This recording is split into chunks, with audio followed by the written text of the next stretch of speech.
전에 제가 직장 다닐 때에 우리 회사에 감사님으로 아주 유명한 가수분이 오셨어요. 그분이 최희준 씨인데 여러분 아실 거예요. 그분이 부른 노래 중에 여러 노래들이 유명한 노래들이 많지만 노래 중에 하나 하숙생이라는 노래가 있어요. 자, 요만큼만 한번 해볼게요. 인생은 나그네기 어디서 왔다가 어디로 가는가. 그것까지만 할게요. 그분 참 노래 잘하시죠? 오늘 성경에서 보니까 히브리서 기자가 인생은 나그네 길이래요. 인생은 나그네 길이라고 그랬는데 이 내용을 한번 살펴보면서 하나님 앞에서 걸어가는 우리 인생의 길 한번 묵상하고 살펴보도록 하겠습니다. 오늘 본문 13절은 다시 한번 읽고 가면 좋겠습니다. 13절 같이 읽어보겠습니다. 시작.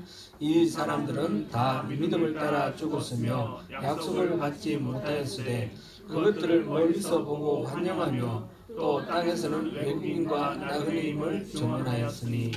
아멘. 여기서 히브리서 기자가 말하는 이 사람들은 분명히 그 위에 나오는 4절부터 나오는 지금 12절까지 나오는 그 소개된 사람들이겠죠. 믿음의 선진들.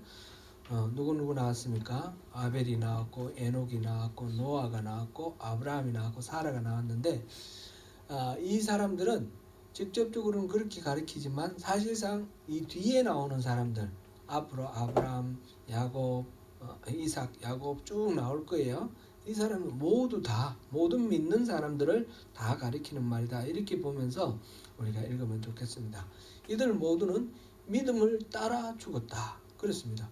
믿음이 앞서가고 죽음이 자기 죽는 것이 뒤에 따라갔다 이런 말이 아니죠. 믿음을 따라 죽었다라는 것은 평생을 믿음으로 살다가 그렇게 죽었다 그런 말입니다. 이 사람들이 평생 믿음으로 살던 그 믿음이 어떤 믿음일까요? 그거는 바로 오늘 히브리서 11장 지금 1절을 한번 읽어보면 좋을 것 같습니다. 1절의 그 믿음, 그 믿음으로 살았습니다.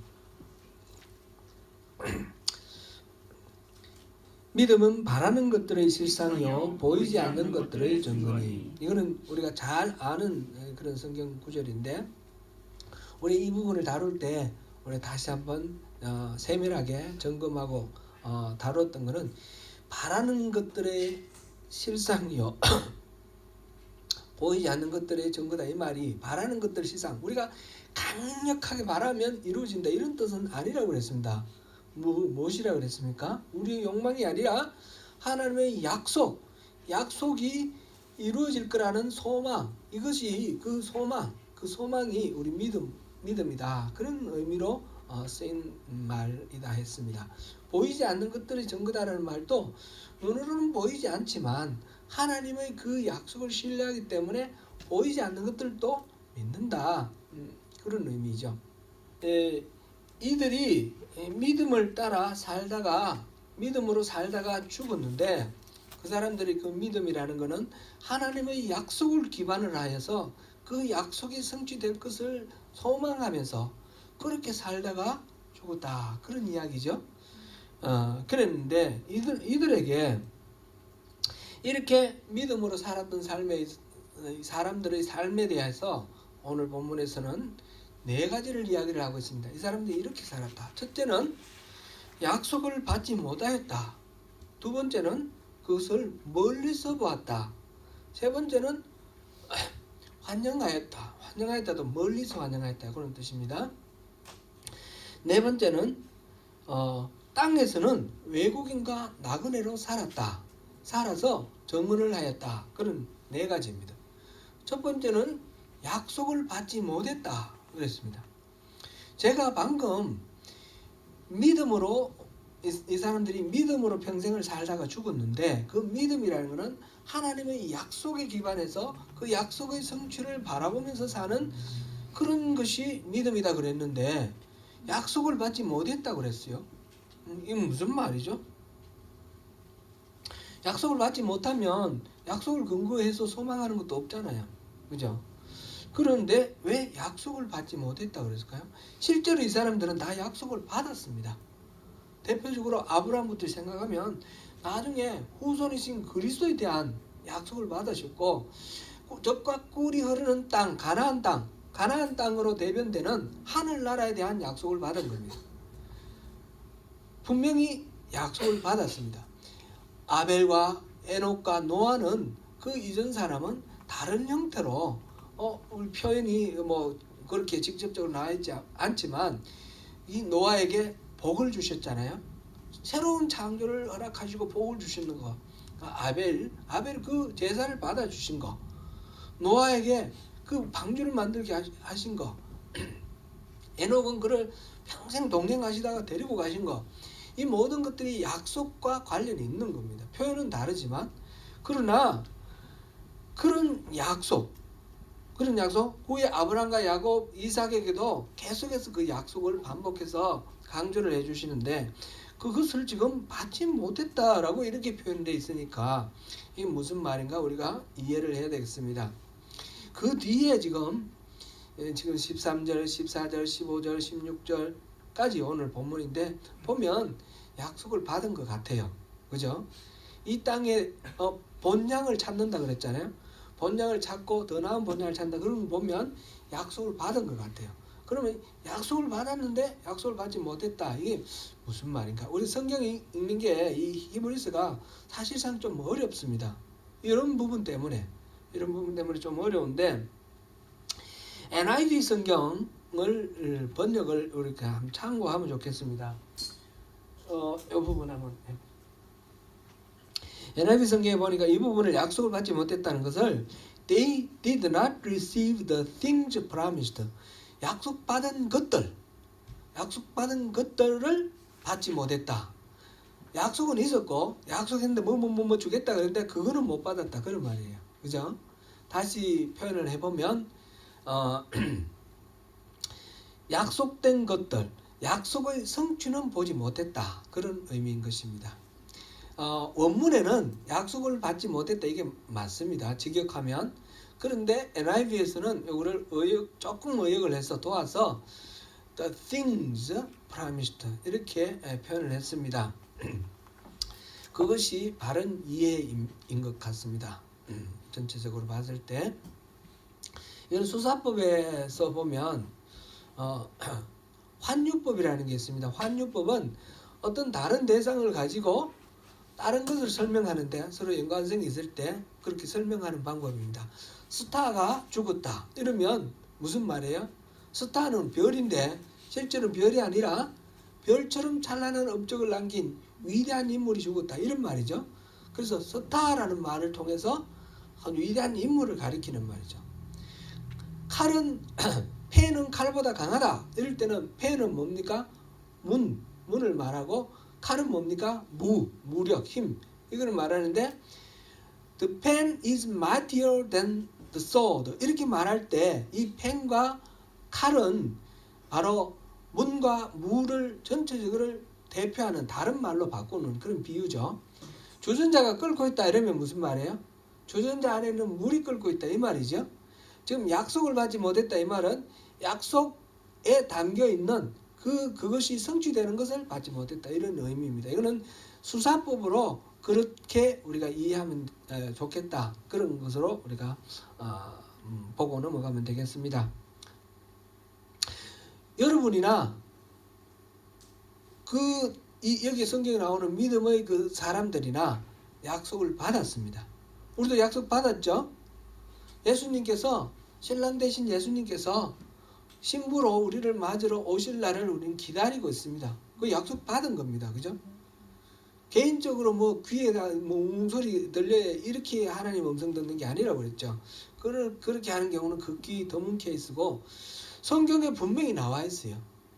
하나님의 약속이. 분명히 나와 있으니까 우리 약속 받은 사람입니다. 그런데 성취는 이루어졌습니까? 안 이루어졌습니까? 안 이루어졌습니다. 그죠?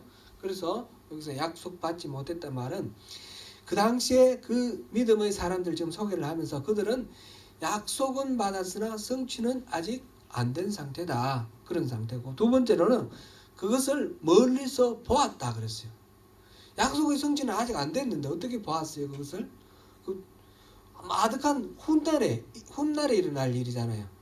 몇천 년 뒤에 일어날 일들을 그들은 멀리서 보았다. 이렇게 표현했어요.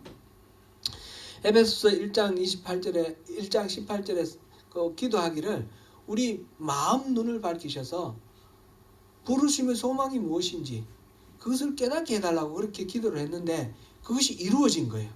그것이 이루어져서 믿음의 눈이 밝아져 가지고 이 육신의 육안으로는 아무것도 보이지 않지만 믿음의 눈으로 그 소망이 이루어지는 것을 볼 수 있게 되었다는 거예요. 먼 훗날에 일어날 것들을 볼 수 있게 되었습니다. 약속 안에서 하나님의 지혜와 선하심과 사랑을 깨달을 수 있었습니다. 따라서 약속의 성취를 멀리서 본 것입니다.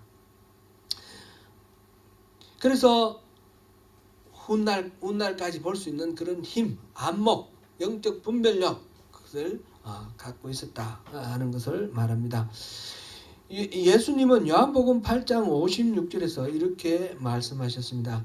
저희 조상 아브라함은 나이 때 볼 것을 즐거워하다가 보고 기뻐하였느니라. 너희 조상 아브라함은, 지금 유대인 바리새인들에게 그 말씀을 하시는 거예요. 너희 조상 아브라함은 나이 때 볼 것을 즐거워하다가 나중에는 직접 보고 기뻐했다. 그러니까 이제 이 유대인들 막 시비를 걸죠. 넌 나이 50도 안 됐는데 어떻게 아브라함 할아버지가 너를 봤다고 하냐 이러면서 막 시비를 거는 그런 장면이 나오는데 예수님의 말씀이 그 말씀이에요. 아브라함이 이 하나님이 약속하신 후손 그리스도가 오실 것을 미리 보셨다는 거예요. 보고 난 뒤에 그 먼 미래에 이루어질 것을 너무 기뻐하면서 환영했다는 거예요. 멀리서 보았다. 환영했다는 뒤에 나오고요. 일단 베드로후서 1장에 보면 이 약속과 보는 것에 관한 이야기가 또 나오는데 세상 정욕을 이기고 하나님의 신성한 성품에 참여하는 자가 되도록 하기 위해서 이 약속을 주셨고 이렇게 볼 수 있게 하셨습니다. 그런데 이 성화의 과정을 통과하지 못하면 맹인이 되어서 볼 수 없다 그랬어요. 그 부분은 우리 한번 쭉 읽고 넘어가겠습니다. 베드로후서 1장 4절부터 9절까지 읽어봅니다. 같이 읽어보겠습니다. 시작. 이로써 그 보배롭고 지극히 큰 약속을 우리에게 주사 이 약속으로 말미암아 너희가 정욕 때문에 세상에서 썩어질 것을 피하여 신성한 성품에 참여하는 자가 되게 하려 하셨느니라. 그러므로 너희가 더욱 힘써 너희 믿음의 덕에 지식의 절제를 인내에 경건에 형제 우애에 사랑을 더하라. 이런 것이 너희에게서 흡족한 점 너희로 우리 주 예수 그리스도를 알기에 게으르지 않고 열매 없는 자가 되지 않게 하려니와 이런 것이 없는 자는 맹인이라 멀리 보지도 못하고 그의 옛 죄가 깨끗하게 된 것을 잊었느니라. 믿음의 사람들, 여기서 우리 오늘 본문 13절에 나오는 그 믿음의 사람들은 다 멀리서 이 약속의 성취를 본 사람들입니다. 세 번째로는 환영하였다 그랬습니다. 환영하는 것은 멀리서 환영하였다. 이것도 바로 앞에 닥친 일이 아니니까 멀리서. 믿음의 사람들은 그 약속의 성취를 기뻐하며 뜨거운 마음으로 환영하였습니다. 우리도 그 약속의 성취를 봅니다. 그러면 사랑하는 성도 여러분, 우리도 이 믿음의 사람들처럼 뜨거운 마음으로 환영하는 마음이 있습니까? 아멘. 그러시기를 바랍니다. 하나님의 약속이 그러므로 우리에게 다른 무엇보다도 더 소중한 보배라는 것입니다. 하나님의 약속들이 이 세상에서 가장 좋은 것들보다 더 큰 위로가 됩니다. 그렇습니까? 아멘. 하나님의 약속이 우리 기도를 할 때 우리 기도를 든든하게 받드는 그런 바탕이 됩니다. 맞습니까? 그래서 우리는 하나님의 보좌에 나아갈 담대함을 얻고 우리가 그렇게 그 하나님의 약속을 의뢰해서 기도를 합니다. 그렇게 호소하시는 우리 모두가 되시기를 바라겠습니다. 네 번째로는 또 땅에서는 외국인과 나그네임을 정언하였다. 그렇습니다. 그들의 삶은 이 땅에서의 삶은 외국인과 나그네의 삶이라는 것을 정언하였다는 겁니다. 하나님의 약속을 진정으로 환영하는 사람들은 그 약속들에 합당한 그 영향과 감동을 받게 되어 있습니다. 하늘에 속한 것들을 즐거워한다는 사실은 땅에 속한 것들을 즐거워하지 않는다는 이야기입니다. 그래서 구별되는 것입니다. 세상 사람들의 사는 방식으로 살지 않고 하늘나라 백성답게 구별된 삶을 산다라는 것입니다. 요한복음 4장에서 보니까 수가성 여인이 예수님을 만났습니다. 이분이 메시아인 것을 깨달은 그 여인은 물길로 왔다가 물동이를 버리고 돌아갔습니다. 동네로 돌아가서 사람들에게 내가 그분을 만났다 외치고 다닙니다. 바로 이런 이치입니다. 사람이 진정으로 그리스도인이 되면 그 전에 모든 것과 다른 빛으로 사물을 보고 모든 것들을 판단하고 평가합니다. 그렇습니다. 그들은 자기들의 시민권이 이 땅에 있지 않다라는 것, 그래서 다른 곳에 있다는 것을 숨기지 않았습니다. 오히려 당당히 드러내고 자랑했습니다. 아브라함이 창세기 23장 4절에서 말하는 바를 한번 보시겠습니다. 나는 당신들 중에 나그네요. 같이 읽습니다. 다시 읽겠습니다. 나는 당신들 중에 나그네요 거류하는 자이니 당신들 중에서 내게 매장할 소유주로 주어 내가 나의 죽은 자를 내 앞에서 묘하다가 장사하게 하시오.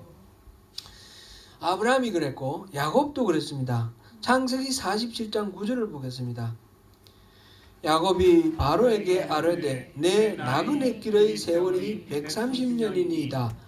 내 나이가 얼마 못되니 우리 조상의 나그네 길의 연조에 미치지 못하나 험악한 세월을 보내었나이다 하고, 이 말은 그들이 지금 가나안 땅을 약속으로 받았지만 정복하지 못했고 그래서 나그네라는 뜻일까요? 그런 의미는 아닙니다. 나중에 다윗의 말을 들어보면 그 의미를 우리가 알 수 있습니다. 역대상 29장 15절 말씀 보시겠습니다. 시작. 우리는 우리 조상들과 같이 주님 앞에서 이방 나그네와 거류민들이라 세상에 있는 날이 그림자 같아서 희망이 없나이다. 그들은 외국인, 나그네로 살았습니다. 거류민이라는 것도 같습니다. 영어로 보니까 foreigner, alien, stranger 뭐 여러 가지로 이렇게 번역하고 있는데 우리 조국 대한민국에 요즘 보면 그 외국인 노동자들이 많이 와 있어요. 얼마 전에 뉴스를 보니까 얼어 죽었어요. 비닐하우스로 만들어 놓은 숙소에 난방을 하지 않고 자다가 얼어 죽었더라고요. 그들이 얼마나 열악한 상황에서 참 사람다운 대접을 받지 못하면서 살고 있는지 우리가 이렇게 뉴스를 통해서 접합니다. 한국에 있는 외국인 노동자들이 다 그런 건 아니죠. 고급 노동자들도 있습니다. 연봉 뭐 몇십억 되는 사람도 있을 거고요. 다 그런 건 아니지만 일부 보니까 그 악덕업주들 만나가지고 정말 인간 대우 못 받고 그렇게 사는 그런 사람들이 있습니다. 그래도 어디 하소연할 때도 없고 누구 도움 받을 때도 없고 그렇게 해서 참 고향의 식구들에게 또 뭐 이렇게 돈이라도 보내주기 위해서 모든 걸 참 이를 악물고 참으면서 일하는 그런 외국인 노동자들. 우리 역사에 보면 독일에 가서 간호사하고 그 광부하고 베트남에 가서 전쟁하던 군인들, 뭐 사우디아라비아 이런 데 가서 그 열사 그 땅에서 노동하던 우리 건설 노동자들 다 비슷한 그런 케이스인데 그렇게 나가서 일하면서 제대로 대접 못 받고 소외된 사람들, 권리도 보호받지 못하는 사람들. 우리 지금 뉴질랜드 살고 있는데 우리가 뭐 이렇게 외국인처럼 또 인종차별을 좀 받고 하지만 이런 건 아무것도 아니죠. 그런 그런 외로운 사람, 소외된 사람들이 있습니다. 그것을 표현해서 거류민, 외국인, 또 이렇게 이방인 뭐 이렇게 표현을 했습니다. 나그네길. 나그네가 어디 여행 다니다가 지나가는 그런 나그네가 아니죠, 지금. 그래서 성경에 보면 모든 공동체는 반드시 과부와 고아와 나그네를 책임지도록 하셨어요. 왜냐하면 이들은 스스로 자기 자신을 보호할 수 있는 능력이 없기 때문에 그렇습니다. 공동체가 그들을 돌봐주라는 겁니다. 지나가는 나그네라도 외국인 노동자라도 국적이 다른 게 문제가 아니라 그렇게 소외되고 어려운 상황에 있는 사람들 함께 책임지고 가는 것이 그것이 나그네라는 공동체의 의무인데 그것이 나그네고 외국인이고 이런 말의 거류민이라는 말의 의미입니다. 그런데 성경에 나오는 이 사람들, 믿는 사람들은 자기 스스로를 나그네라고 그랬어요. 자기 스스로 이방인이라고 그랬어요. 그거를 감추고 쉬쉬하는 게 아니라 그걸 자랑스럽게 말을 했습니다. 왜 그렇습니까? 이 땅에서는 비록 소외되고 이 땅에서는 비록 온전하게 누리지 못하지만 그러나 소망이 있기 때문에 그래서 지금 14절에서는 이들을 본향을 찾는 사람들이다 이렇게 표현을 했습니다. 우리는 갈 본향이 있다. 여기는 지금 비록 고달프고 어렵지만 본향을 약속받았다 그런 이야기입니다. 저와 여러분도 그런 본향을 찾는 사람이죠. 아멘. 그리스도인들은 다 그런 본향을 찾는 나그네들입니다. 이 땅에서 모든 것을 다 이루려고 하지 않습니다. 집착하지 않습니다. 그래서 이들은 집을 짓지 않고 늘 텐트를 치고 살았습니다. 그런 나그네의 표현이죠.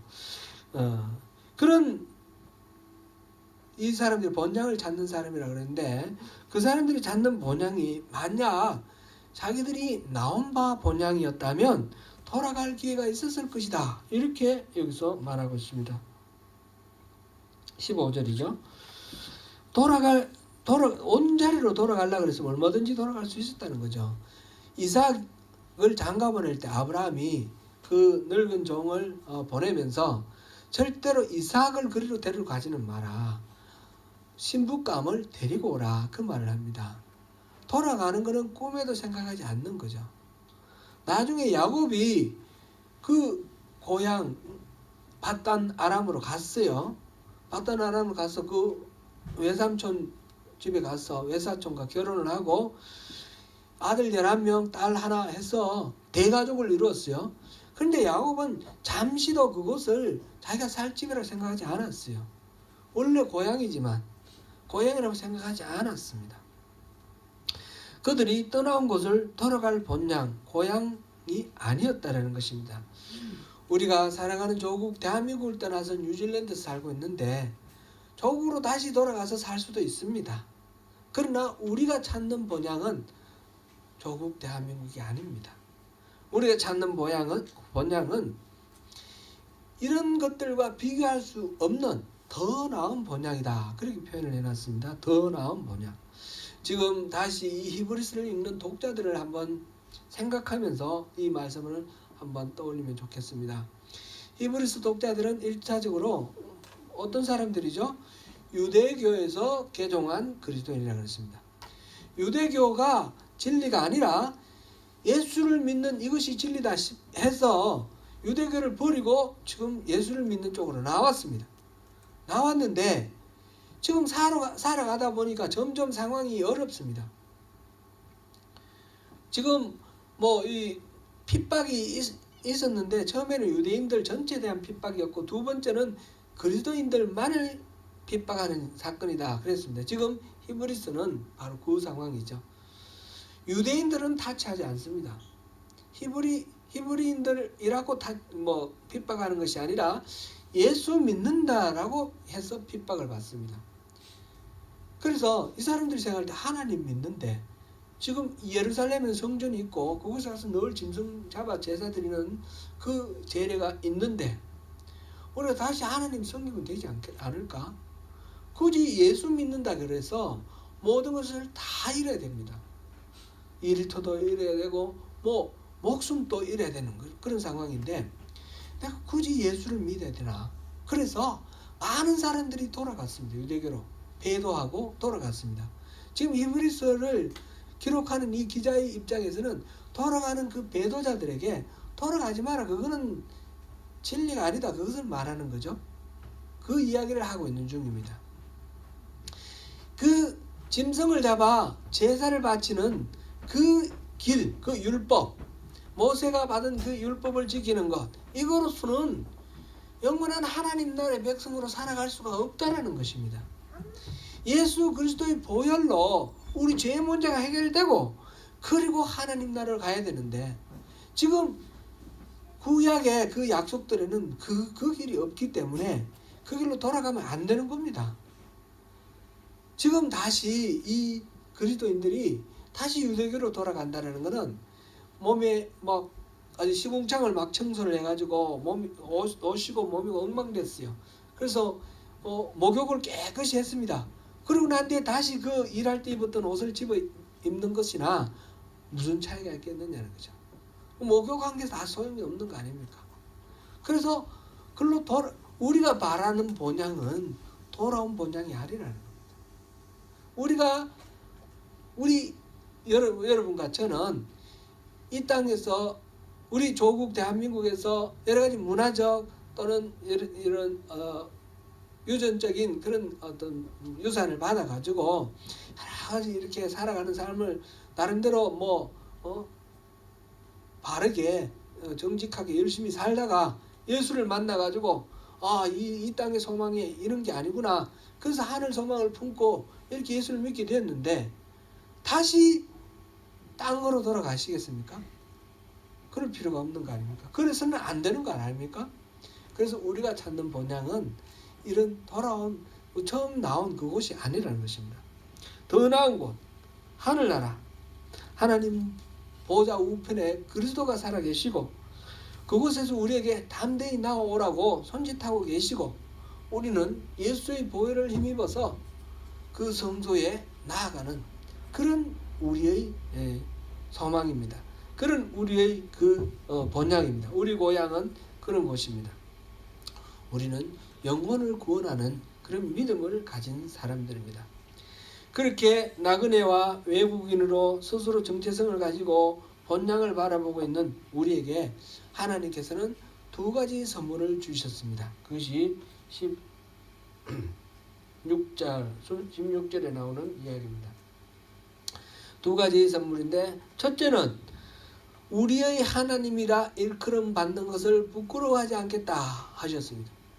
우리가 하나님 했을 때 하나님이 우리 때문에 부끄러워하지 않겠다는 것입니다.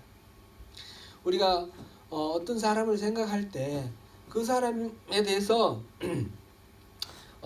관계를 다른 사람과의 관계를 통해서 내 자신을 드러내고 나타내고자 하는 그런 마음이 있습니다. 그렇죠? 제가 가수 최희준 선생 이야기를 했는데 마치 제가 막 가수가 된 것처럼 막 기분이 막 좋습니다. 우리 최희준 선생님 노래가 너무너무 좋아서 내가 그분하고 이렇게 안면이 있고 같이 이렇게 직장 생활을 했다는 것 자체가 저에겐 자부심이 돼요. 그런데 막 이거는 현실이 아니지만 가정으로 한번 해보세요. 이 최희준 가수가 어떤 나쁜 짓을 했어요. 마약을 했어요. 그게 막 뉴스에 막 팡팡팡팡 터졌어요. 그러면 어떻게 되죠? 제가 자랑스러울까요? 부끄러울까요? 부끄러워지겠죠. 우리 최희준 선생님은 그런 분 아니에요. 절대 그런 분 아니에요. 이분은 점잖게 가수로 생활하시다가 국회의원도 하시다가 문화진흥원 감사도 하시다가 나중에 이렇게 연구소 소장도 하시고 이렇게 하시다가 또 돌아가셨어요. 지금은 2007년인가 아마 돌아가셨는데 아주 훌륭하신 분입니다. 제가 그분의 명예에 흠을 낼 수가 없습니다. 그냥 비유로 말씀드린 겁니다. 어떤 사람의 잘못이 내게 그 관계가 알려져 있는데 내게 부끄러움이 될 수도 있고 자랑이 될 수도 있는 겁니다. 하나님의 입장에서 하나님의 백성이 잘된 삶을 살면 하나님이 자랑스러우시겠지만 이 하나님의 백성이 잘못된 길로 가면 하나님 부끄러워지실 거예요. 그런데 하나님이 지금 이 나그네 길을 걸어가고 있는 그 본향을 찾는 자, 더 나은 본향을 찾고 있는 이 사람들에게 부끄럽다 생각을 말하지 않겠다는 거죠. 이들이 하나님이라 불러도 그를 부끄럽게 생각하지 않겠다, 그 말씀입니다. 사실은 부끄럽게 생각하지 않는 정도가 아니고 자랑스럽게 오히려 생각하십니다. 우리가 이 땅에 소망을 두지 않고 하늘나라에 소망을 두고 이 땅의 사람들이 살아가는 방식대로 그렇게 살지 않고 하나님의 가치대로 그렇게 살아가면 하나님은 우리가 하나님 부를 때 자랑스러워 하시는 거예요. 그렇게 우리가 살기를 바라시는 겁니다. 두 번째로 또 하나님이 우리에게 약속하신 것이 우리를 위하여 한 성을 예배해 놓았다 그러셨습니다. 한 성은 무엇이겠습니까? 하나님 나라. 우리가 영원한 생명의 그 생명을 하나님과 더불어서 함께 누릴 그곳을 한 성이다 이렇게 표현을 했습니다. 예수님께서는 우리가 갈 그곳을 준비하시기 위해서 먼저 가셔서 준비하고 계십니다. 오십니다. 곧 우리를 부르러. 두 가지 약속입니다. 우리를 자랑스러워 하실 거고 우리를 위해서 성을 예배하신다 하셨습니다. 사랑하는 성도 여러분, 이 땅에 소망을 두지 않고 영원하신 하나님 품을 소망으로 두고 믿음으로 살다가 죽기를 바라며 이 땅을 나그네처럼 외국인처럼 고난과 박해, 멸시와 천대까지 기쁨으로 누리며 오늘도 본향을 찾는 순례의 길에서 승리하시는 저와 여러분이 되시기를 축원합니다.